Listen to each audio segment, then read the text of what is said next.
Hello students, आज के video class में मैं आप लोगों को नया चैप्टर सिंबॉलिक लॉजिक और इसको हिंदी में प्रतीकात्मक तर्कशास्त्र बोलते हैं, इस चैप्टर के विषय में मैं चर्चा करूंगी। तो पहले आ जाइए कि मैं शॉर्ट क्वेश्चन जो एक नंबर का क्वेश्चन होता है उसको मैं बता रही हूँ। पहला क्वेश्चन है कि प्रतीकात्मक तर्कशास्त्र प्रक्रिया है। इसमें क ख ग घ आंसर दिया हुआ है, तो इसमें सही आंसर कौन सा है? तो मैं आप लोगों को सही आंसर के विषय में बतलाऊंगी।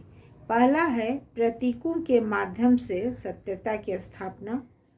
ख है प्रतीकों के माध्यम से सत्य अन्वेषण। और ग है प्रतीकों के माध्यम से नए ज्ञान की प्राप्ति। और डी यानी घ है प्रतीकों के माध्यम से छात्रों में असमंजस की स्थिति उत्पन्न करना। तो इसका सही आंसर क है, यानी प्रतीकों के माध्यम से सत्यता की स्थापना। दूसरा है कि युक्ति को इंग्लिश में आर्गुमेंट बोलते हैं। आर्गुमेंट के प्रकार हैं क सरल, बी जटिल, सी दोनों या इनमें से कोई नहीं। तो इसका उत्तर सी यानी दोनों है, यानी युक्तियाँ आर्गुमेंट सरल भी होती है और जटिल भी होती है, दोनों होती है। तीसरा है कीलक। ऐसे इसको मैं बाद में आप लोगों को डिटेल में बतलाऊंगी। कीलक का चिन्ह मैं बतला दे रही हूँ, भी होता है। तो कीलक क्या है? वियोजन, जिसको इंग्लिश में डिसजंक्शन बोलते हैं। डिसजंक्शन का सत्यता मूल है। निषेधात्मक निगेशन यानी निगेटिव का सत्यता मूल्य है, या दोनों या इनमें से कोई नहीं। तो कीलक जो भी का आंसर है वह क है, यानी वो डिसजंक्शन का चिन्ह है, प्रतीक है। डिसजंक्शन के जगह पर आप सिर्फ भी लिख दीजिएगा तो कोई भी समझ जाएगा कि आपने डिसजंक्शन का चिन्ह वहाँ पर दिया है, इसका मतलब आप उसको डिसजंक्शन बतला रहे हैं। अब उसके बाद है चौथा क्वेश्चन है किसी सत्य युक्ति का निषेध क्या होता है? यानी अगर कोई चीज़ ट्रू दिया हुआ है तो उसको निषेध करना है, यानी निगेशन करना है। तो आप जैसे व्याकरण वगैरह में पढ़ते होंगे कि इसका आपको फॉल्स लिखना है, ट्रू का फॉल्स या फॉल्स का ट्रू। तो अगर किसी सत्य यानी ट्रू आर्गुमेंट है तो उसका सत्यता मूल असत्य होगा, यानी वो इसमें दिया हुआ है का असत्य, बी सत्य, दोनों या दोनों नहीं। तो जब हम आपको कहा जाता है, व्याकरण में भी आप पढ़े होंगे कि इसका निगेशन कीजिए, तो यानी जो सत्य है उसका निगेटिव लिखिए, और यदि निगेटिव का पॉजिटिव लिखने आता है तो निगेटिव का पॉजिटिव लिखिए। अब है कि प्रतीकात्मक तर्कशास्त्र ज्ञान की किस विद्या का विकसित और व्यवस्थित रूप है? का तर्कशास्त्र, तर्क गणित, ख जीव विज्ञान, ग भौतिक या इनमें से कोई नहीं। तो पांचवा का आपका सही आंसर है तर्क गणित, यानी ये तर्क सिंबॉलिक लॉजिक जो है सो तर्क गणित का विकसित और व्यवस्थित रूप है। अब आ जाइए, सातवां क्वेश्चन है सरल प्रकथन किस कथन को कहते हैं?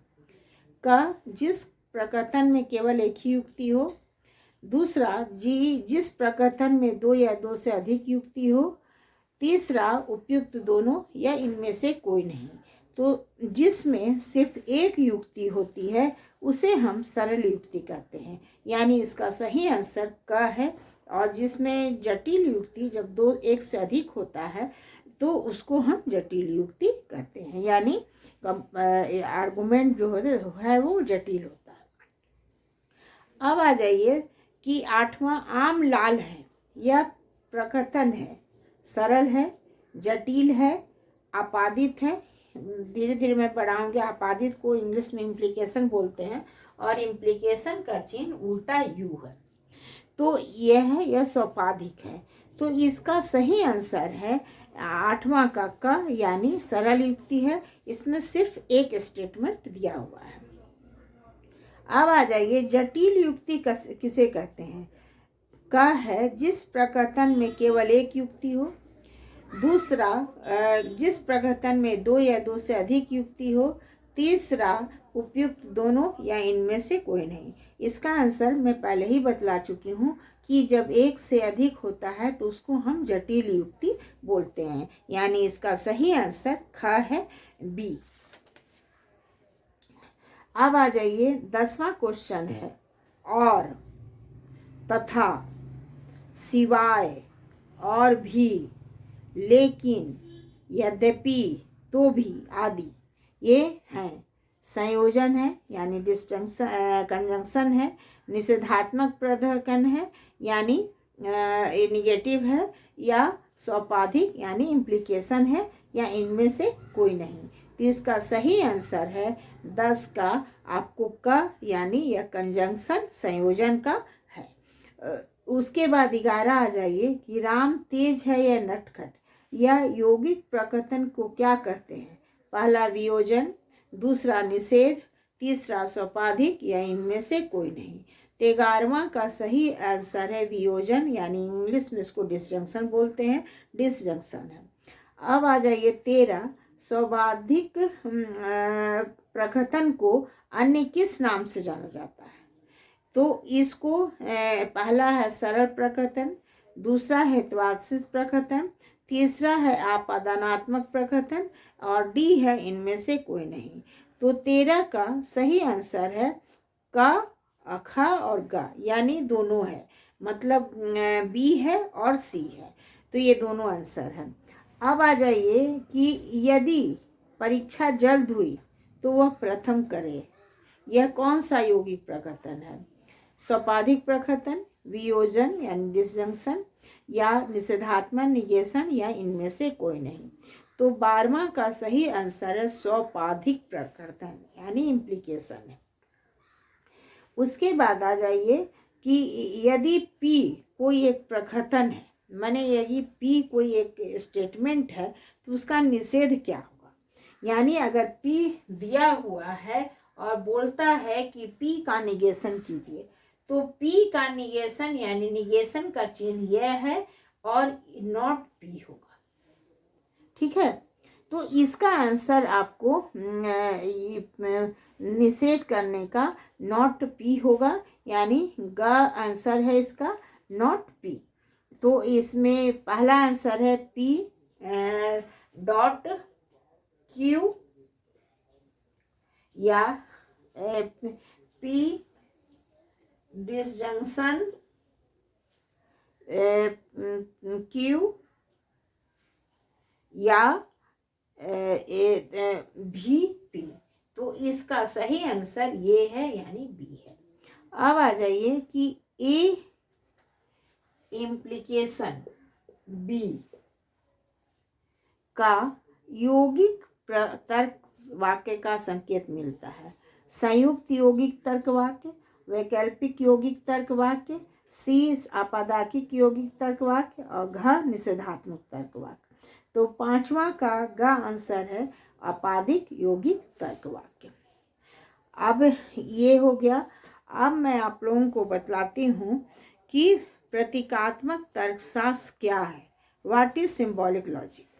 तो सिंबॉलिक लॉजिक जो है सो तर्क गणित का विकसित एवं व्यवस्थित रूप को ही प्रतीकात्मक तर्कशास्त्र हम कहते हैं। दूसरा क्वेश्चन है कि प्रतीकात्मक तर्कशास्त्र पढ़ने से क्या लाभ है, इसके क्या फायदे हैं। तो भाषा की अस्पष्टता से बचने के लिए तथा समय और स्थान में मितव्ययिता के लिए प्रतीकात्मक तर्कशास्त्र बहुत उपयोगी है। अर्थात कहने का मतलब है कि प्रतीकात्मक भाषा की अस्पष्टता, कभी कभी ऐसा होता है कि कोई ऐसा लैंग्वेज लिखा रहता है कि जिसको हम सही ढंग से समझ ही नहीं पाते हैं। तो ऐसे में प्रतीक का जब हम सिंबल का जब हम प्रयोग करते हैं तो वो जो अस्पष्टता है वो दूर हो जाती है। दूसरा है समय और स्थान की मितव्ययिता। समय और स्थान कहने का मतलब कि इसमें टाइम कम लगता है और स्थान यानी स्पेस भी कम लगता है। तो इसमें समय और मितव्ययिता माने होता है कंजूसी यानी कम करना। तो इसमें समय और स्थान दोनों की बचत होती है, इसलिए ये प्रतीकात्मक अर्थशास्त्र के उपयोगी है। अब आ जाइए, नेक्स्ट क्वेश्चन है सरल युक्ति किसे कहते हैं। ऐसे मैं पहले भी बतला दी हूँ कि सरल युक्ति उसे कहा जाता है जिसमें निर्णायक तत्व के रूप में कोई अन्य युक्ति ना हो, यानी सिर्फ एक ही युक्ति हो, उसे हम सरल युक्ति कहते हैं। जैसे आम लाल है, टेबल चकोर है, पेन रेड है, कि यह किताब है। तो इस तरह से जब सिर्फ एक स्टेटमेंट होता है तो उसको हम सरल युक्ति कहते हैं। Thank you. इसके आगे के वीडियो क्लास में मैं आगे पढ़ाऊंगी।